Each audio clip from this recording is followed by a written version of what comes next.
Assalamualaikum warahmatullahi wabarakatuh. Perkenalkan, nama saya Tasya Karina Zarfa dari kelas 11 MIPA 3 SMA Negeri 32 Jakarta. Di video kali ini saya akan menjelaskan tentang pembentukan gametogenesis pada spermatogenesis dan oogenesis. Nah, untuk mengetahui bagaimana proses dari spermatogenesis dan oogenesis, mari kita simak video berikut ini. Yang pertama, kita akan membahas tentang spermatogenesis. Apa sih spermatogenesis? Spermatogenesis adalah peristiwa pembentukan sel-sel sperma di dalam testis. Nah, sel sperma itu sendiri diproduksi di dalam tubulus seminivirus. Nah, di dalam dinding tubulus itu ada sel-sel yang tersebar secara acak, yaitu bernama sel Sertoli. Nah, apa sih fungsi dari sel Sertoli? Nah, fungsi dari sel Sertoli ini untuk memberi asupan makanan kepada calon sel sperma. Nah, di dalam tubulus seminivirus ini sudah terdapat ribuan spermatogonium yang bersifat diploid. Lalu, spermatogonium ini akan membelah secara mitosis menjadi spermatosit primer yang juga bersifat diploid.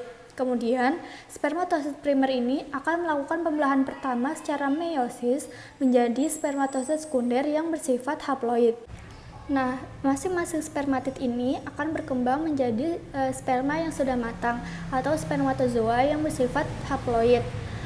Nah, keempat spermatozoa ini dapat berfungsi dengan baik, berbeda dengan proses oogenesis. Lalu, sperma yang sudah matang akan menuju ke epididymis, lalu vas deferens, vesicula seminalis, uretra, dan berakhir dengan ejakulasi.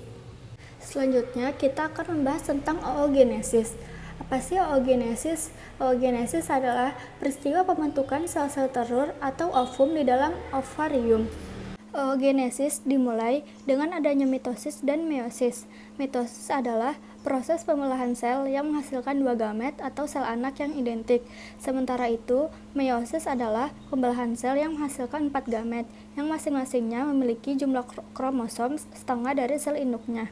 Pada awal fase dari oosit, oogonium atau sel induk telur akan matang dan bermitosis menjadi oosit primer.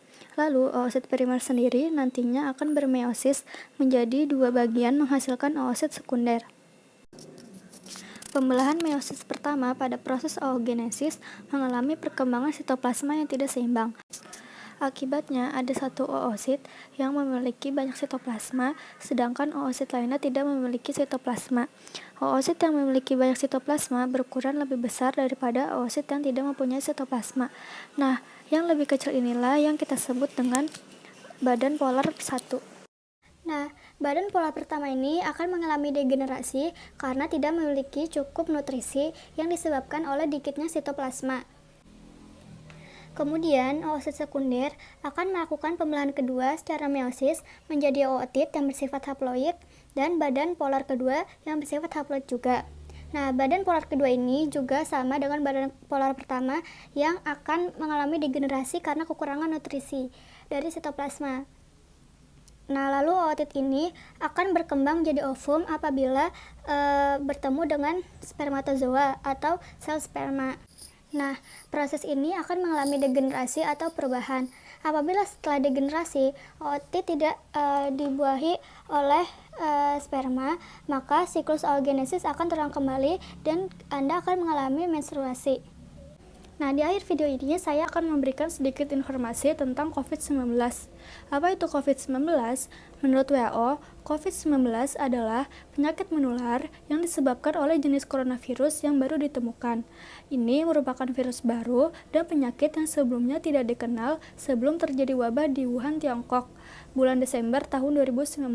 Nah, cara kita agar terhindar dari COVID-19 ini. Yang pertama adalah rajin-rajin cuci tangan menggunakan air mengalir dan sabun. Yang kedua, jaga jarak setidaknya 1 meter dengan orang lain. Yang ketiga, hindari menyentuh mata, hidung, dan mulut, karena itu bisa menjadi tempat masuknya virus COVID-19 ini. Lalu yang keempat adalah perhatikan etika ketika batuk, yaitu menutup mulut dengan siku. Yang kelima adalah stay at home.